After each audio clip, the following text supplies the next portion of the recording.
Nous en arrivons aux vœux 158 et 158 bis. Je donne la parole à Daniel Simonet pour présenter le vœu 158. Oui, je pense que vous avez tous et toutes entendu, si ce n'est vu, le reportage de 95 minutes intitulé « Enfants placés, les sacrifices de la République » qui a été diffusé le 16 janvier 2019 sur France 3 et qui a mis en lumière de très graves dysfonctionnements du système de la protection de l'enfance en France. Enfants maltraités, accueil collectif non sécurisant, personnel non formé, mal encadré, parcours de vie des enfants et adolescents non appropriés, logement en hôtel sans suivi éducatif ou presque, abandon des jeunes dès leur majorité, etc.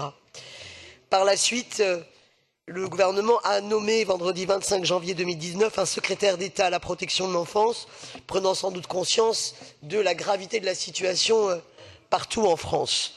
À travers ce vœu, et je tiens à dire d'ores et déjà que je le retirerai au profit du vœu de l'exécutif, il s'agit de se dire qu'au niveau du département de Paris, nous avons énormément de dispositifs et d'actions dans le cadre de la protection de l'enfance.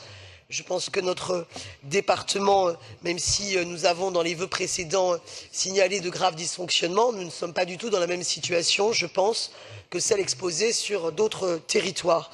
Pour autant, nous devons regarder, nous aussi, et être exigeants vis-à-vis de nous-mêmes en permanence. Je pense que tout le monde en est d'accord, et les services également, et les associations partenaires également. Et donc je souhaite à travers ce vœu que la maire de Paris rende publique une enquête annuelle sur l'accueil des enfants et des jeunes pris en charge par l'aide sociale à l'enfance, qu'il puisse y avoir vraiment à la fois un état des lieux de l'ensemble des dispositifs, qui soit réactualité, une évaluation, une enquête qualité. Ça me semble important. Je vous remercie. Merci Daniel Simonet. Je donne la parole à Dominique Versigny pour vous répondre et présenter le vœu 158 bis de l'exécutif. Merci Monsieur le maire, Madame la conseillère Daniel Simonet, chers collègues. Merci Madame Simonet de ce vœu qui permet d'apporter un éclairage particulier sur l'attention qui est portée aux enfants pris en charge et confiés à l'aide sociale à l'enfance de Paris. Le sujet de la protection de l'enfance est en effet depuis plusieurs semaines sur le devant de la scène médiatique. Les images que nous avons vues dans ce reportage étaient très frappantes, très dures. Un secrétaire d'État à la protection de l'enfance a été nommé. Sa mission est importante et j'espère qu'elle pourra notamment permettre de faire avancer les sujets qui relèvent de la compétence de l'État, comme la prise en charge par la pédopsychiatrie de la souffrance psychique des enfants confiés à l'ASE, ou encore la question des contrats jeunes majeurs que peu de départements attribuent. Comme vous le savez, la protection de l'enfance relève d'une compétence légale du département, donc de notre collectivité, mais que bien évidemment, il est évident que l'État est chargé de faire une coordination et de faire en sorte que dans tous les départements, les principes de la loi de 2007 et de 2016 soient appliqués. Voilà. En ce qui concerne Paris, nous sommes dotés en 2015 d'un schéma parisien de prévention et de protection de l'enfance voté à l'unanimité.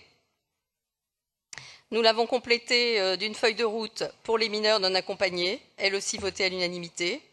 À Paris, nous accueillons 4 700 enfants et jeunes majeurs confiés par un juge ou en accord avec les parents.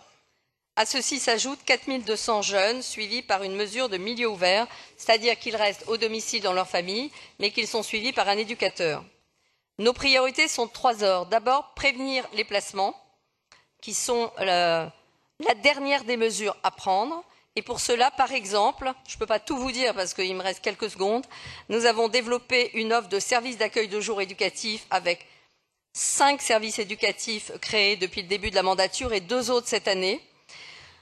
Nous avons deuxième priorité, protéger et éduquer tous les enfants confiés et accueillis dans nos 13 établissements départementaux, nos 57 établissements associatifs tarifés et nos 780 assistantes familiales.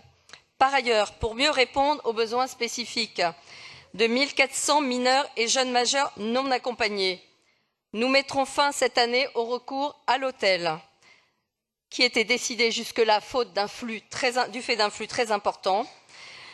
Et faute de place en établissement, j'ai présidé 2 commissions d'appel à projets, dont la dernière vendredi, et 600 nouvelles places d'hébergement pérennes dans des établissements collectifs ou des appartements partagés seront créées en 2019 pour les jeunes mineurs non accompagnés qui nous sont confiés. C'est une avancée considérable. Je dirais aussi que pour les enfants porteurs de Merci. handicap, et je voudrais quand même terminer, Monsieur le Président, pour dire que nous ouvrirons 2 établissements pour les enfants autistes qui a aujourd'hui été à l'hôtel alors qu'ils sont de la responsabilité de l'État, de l'ARS, et qu'enfin, nous sommes le seul département à proposer un contrat jeune majeur à tous les jeunes qui arrivent à l'âge de 18 ans.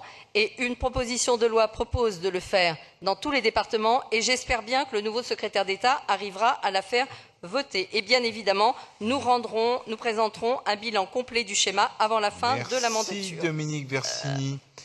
Alors, j'interroge Daniel Simonet. Est-ce que vous retirez votre vœu 158? Vous me dites oui. Donc, je mets aux voix le vœu 158 bis de l'exécutif qui est pour, qui est contre. Il est adopté. Nous passons